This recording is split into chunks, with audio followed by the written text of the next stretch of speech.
thank you all for some really engaging papers. And I'm going to take seriously our charge as moderators, that we've got some amazing speakers here, that we might construct a conversation that just alludes to the presentations, but takes on the subject of operativity in some slightly different trajectories. So I want to begin this discussion not with Manfredo Tafori, as you might all expect, but rather with Sarah Palin.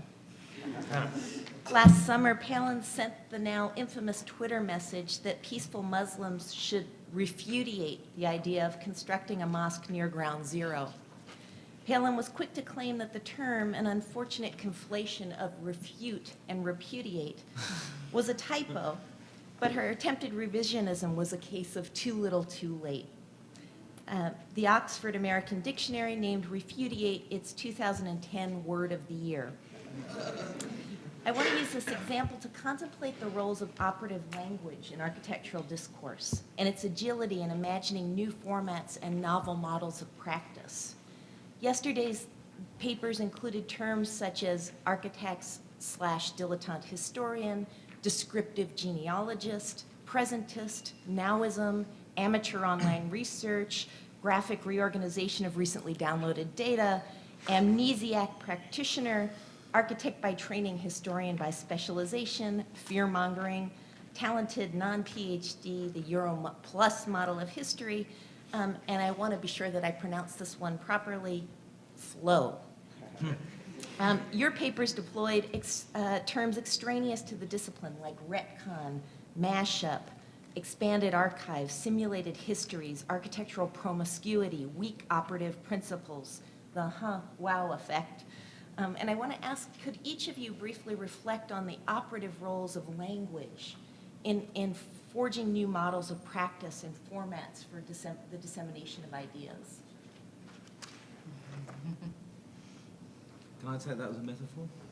Because I can't think across time zones that well. So the metaphor that I'll use there is language as, I know this isn't probably what you're pressing on, but my use of language in the classroom and as an educator. And one of the things that really interests me about teaching architecture and architectural history is it's really a phenomenally good general education subject. And one of the reasons that I'm passionate about architectural history at the University of California is because I find, I mostly teach non-architects, some designers, some art historians, and then kind of people from throughout the university. And by studying, architectural practice and how buildings come together and don't come together throughout history, I can't think of a better way of illustrating how things work and how things don't work. And, because it covers everything from economy to beauty to material. Anyway, it's just, it's kind of all there. But that's my use of language and looking at practice.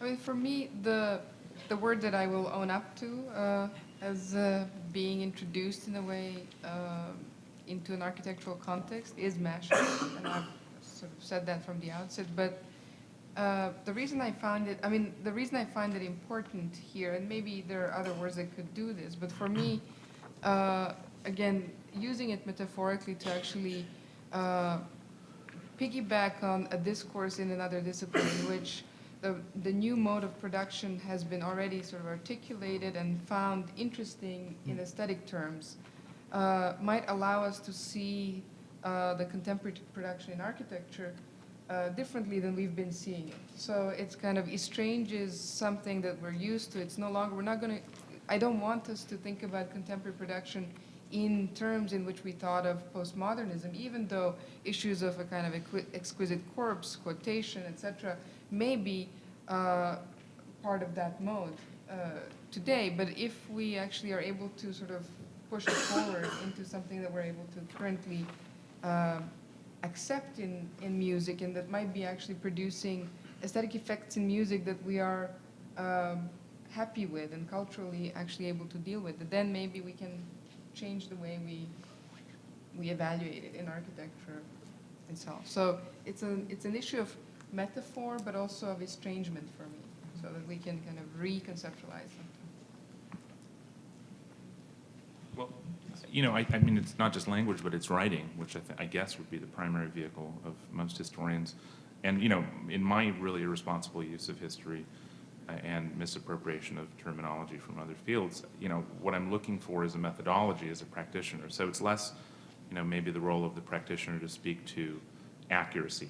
So I can't repudiate what you've said. But what I could add is that I think that history in some ways writes and rewrites and reinscribes itself, and it's actually in the process of rereading it, literally in the writing of others, that one can reopen a particular topic. And so I think that terms, you know, whether it's retcon or mashup or any of the other ones that we brought up, are useful in as much as they allow us to reposition, at least as a practitioner, to reposition one's relationship to a subject. Is it, you know, for me, is my use of language, you know, kind of an accurate, historically approved methodology? No, but that's not, you know, my interest, so.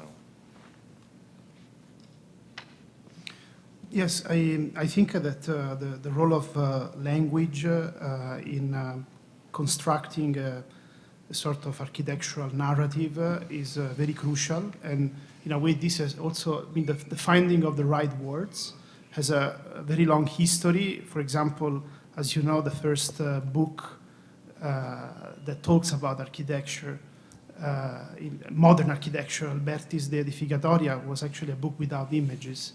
And actually, Alberti was even said in the introduction of the book that images are misleading, while language could be more precise. And also language also has a certain openness to then somehow involve the subject, the architect to interpret it through form and through basically its project, that particular premises. For me, actually, a very fundamental task of architectural history that I see lately not so much really crucial, is the construction of categories. Something that, before I mentioned the work of Alois Riegler, who is a historian that has a very important influence on my work. And actually what I really like about the whole tradition of what today is called the School of Vienna of art historians, that they were not simply art historians, they were really trying to theorize history and constructing categories through which actually history was not just an empirical collection of data or informations, but was really unfolding into a pattern that eventually would also construct possibilities for the very way architecture was practiced. And in fact, there is a lot of today, there are a lot of books and essays that shows how categories that were defined by people like Riegler at the end had a huge impact also in the very language of modern architecture in a very indirect way. So for me, this task of defining the categories and not simply to abstract history from the narrative of the architect, of the authorship, is a very important task.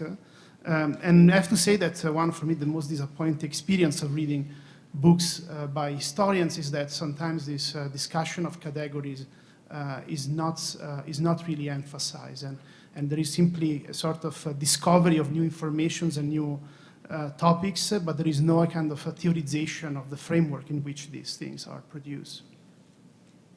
Thank you. Maybe move to a new category, which is the category of the present. And I want to talk about the inevitability of the present within the operative framework. So historian Francois Hartog, whom Lucia Elias referred to yesterday, has framed the term presentism as the dominant historical perspective in the contemporary age. For Hartog, presentism encapsulates contemporary culture's pessimism about the near past, the eclipse of Eurocentrism, the media revolution, and an overall acceleration of time. As a reminder, and to further complicate things, yesterday Mark Jarzenbeck admitted that sometimes what we do as historians is presentism, but we call it history.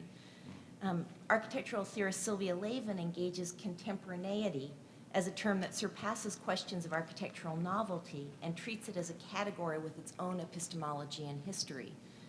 Does operative history's tendency to curate the past in order to predict the future constitute a forgetfulness about the present? Does operative history's framing of the inevitability of the present unwittingly instantiate a disciplinary indifference to contemporaneity? Well, I mean, I would think that the tyranny of the present's the problem, not any attempt to resuscitate it. And I think that any escape into the past, obviously, is a sort of detour towards a different present, because you could say that we construct many presents. I don't know that, I was recently in Paris and I attended a lecture by Sami Rintala, who's a Finnish architect who lives, I guess, above the Arctic Circle. And what he's interested in blew my mind, because I don't think about architecture the way he does. That doesn't invalidate his present, but I think it's important for us to state that there are many presence in architecture right now, and I think American academe sometimes tends to see itself, within its walls as inhabiting the only present that matters. But if you were to think globally, you'd probably find that many cultures are operating in different time frames right now. Some more advanced, some less advanced. So I don't know. I mean, I don't know. It sounds like you're saying that maybe we have to rescue ourselves from the present, or rescue the present from ourselves. Just raising the question about where the contemporary falls in all of your estimations, and what the specter of presentism presents. Yeah, well, I think that for me, history is always, the practice of history is always embedded in its presentness. And in fact, history itself as a practice was invented as a form of therapy to kind of sedate conflicts. For example, after civil wars in ancient Greek cities, one of the fundamental rituals to reconstruct a form of coexistence was to narrate again the history of the city itself. So history had really this operative dimension to reconstruct a possibility of the present. And of course, it has also its shortcomings, because it has been always used in a very ideological way to basically edit out things that perhaps were not sustainable in a kind of new, let's say, reconstruction of the present. I mean, in fact, Tafuri, critique of architecture was precisely aimed to that particular aspect. Now, in the new welfare state Europe, modern architecture was good. And therefore, the sort of history, which actually was very much present in the narratives of historians like Bruno Zevi or Argan, was also editing out the conflicts, the subjects that this sort of new plan was somehow covering or hiding. So in that sense, history is always practiced with this, I would say, anxiety towards the present. Otherwise, if history is not produced in that context, it loses its purpose. It becomes simply a compilation of historical facts that they have no purpose. And without that purpose, history is dead. I would also sort of point out that I think the kind of fascination with the contemporary or contemporaneity has a certain anxiety about its place in history. So it's equally dubious in terms of how it relates itself to time and where it sits. Are we advanced enough? Is probably the question that's always on everybody's mind. I want to say that I think at the risk of sounding like a zeitgeist, I think that every age has a different relationship to the present, and this includes historians and their own anxiety or not about the present. But I think for me, what's interesting about the contemporary relationship to the present is, or maybe the kind of image that I like from some recent literature or talks about what is our relationship to the present, might be one that Bruno Latour created for us at MIT about 2 years ago, where he tried to say, or he described sort of the Benjamin's famous Angelus Novus as that image that describes the modernism's relationship to its present and its past. And he sort of said that the Angelus Novus, for moderns, this was a kind of the angel moves backward into its future, but is terrified or blown by the progress, the storm of progress. So it is terrified of its past, running forward without really being able to assess its own present.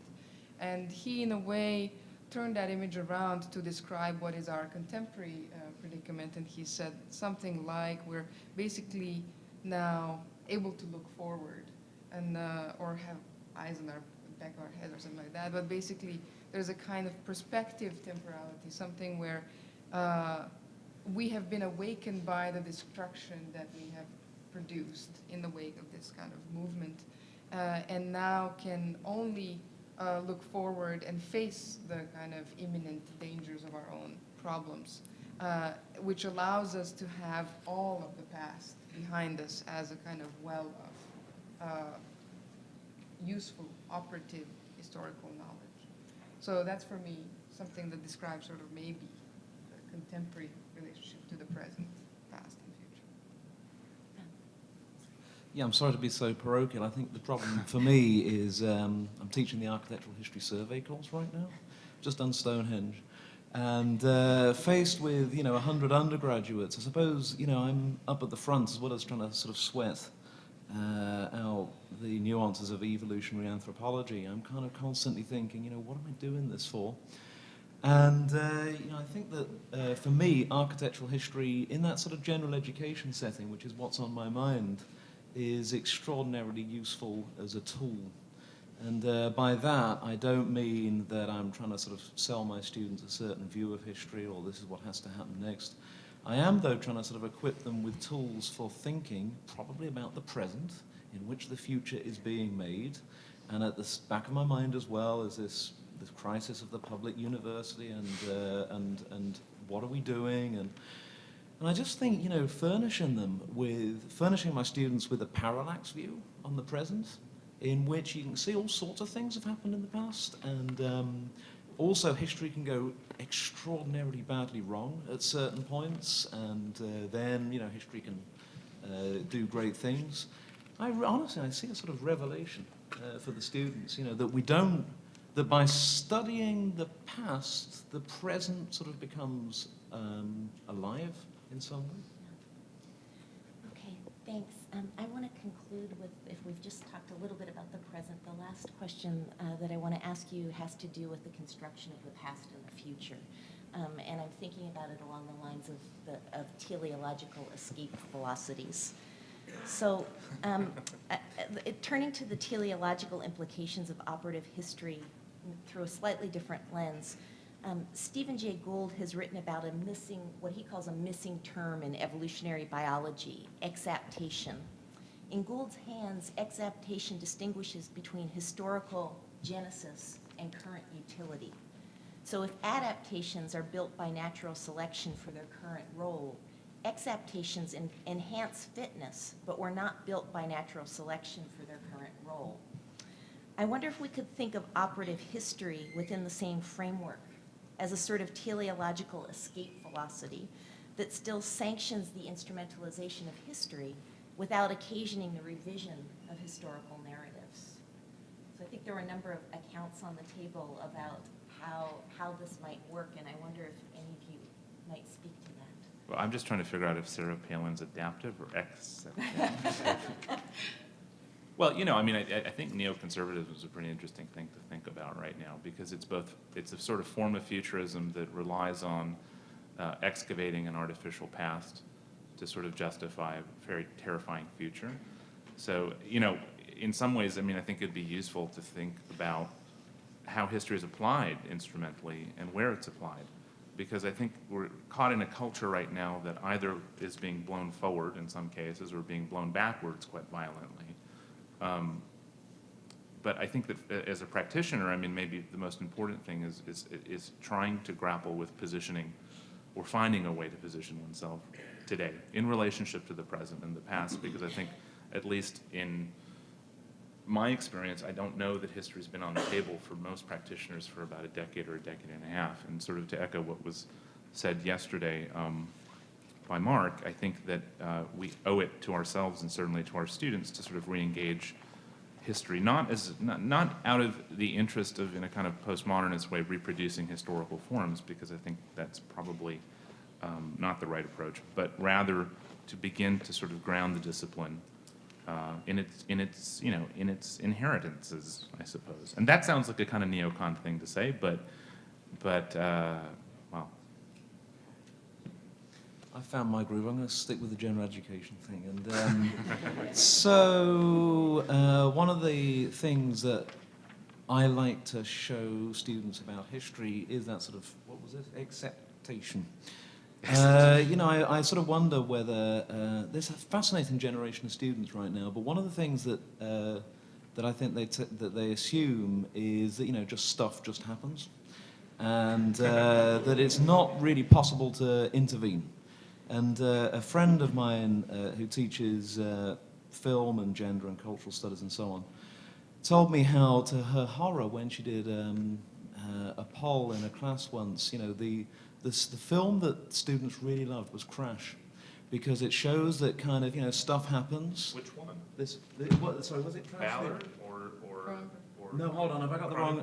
What's the one where there's a crash and it shows lots of people being responsible and but not responsible? Thank you. It's also Crash with people crashing into each other for sexual pleasure. Okay, not that one. That actually would be a more interesting conversation with students. So, but it's just that, just to show that, stuff doesn't just happen. And let's say it's kind of like that difference between architecture with a big capital A and material culture, which is something that I sweat as well with students. I think that it's interesting. Material culture is, stuff happening, accretion, and then there's that moment where something somewhat exceptional happens, and that reminds them of the possibility of agency. I don't know if this will really respond to the question, which I've now started to block out already, but I did start, I want to talk about stuff happens and I think production of categories, because I think that this is where history produces explanations. This is why we need it. It's not just a kind of well of past that where stuff happened. It is basically we have drawn the links between the things that happened. And then we can, whether we produce categories within which we do this or we produce narratives that do that, I think this is what's really important about it. This is what and in fact, I think this is what we need for the production in the present. We need to understand that, or we need to produce a narrative that allows us to see how agency plays out so that we can have expectations for our agency today. Yes, no, I think that maybe teleology is a bit too controversial word, but if there is a telos for histories to again become a project, and I have to say that in that sense, and I really have problems precisely with the paradigm of curating history, this idea of curating or the curator, for me today is a very problematic paradigm because it's a form of intellectual management that at the end really undermine the operativity of history, though the curator seems to be very operative because he's very engaged, almost professionally, with culture, with cultural production. And I think that history actually has to become again a form of design, exactly like the tradition of operative history has actually proof that history can become. But of course, at the same time, one should always have on the back of his or her mind the critique, the shortcomings of that approach, that any project inevitably imply an ideology, imply a direction. And so for me, this sort of constant negotiation between history as a project and history as a critique should be the fundamental telos for the future of history. Well, that's a beautiful note to end on. Thank you all for wonderful papers. And thank you so much.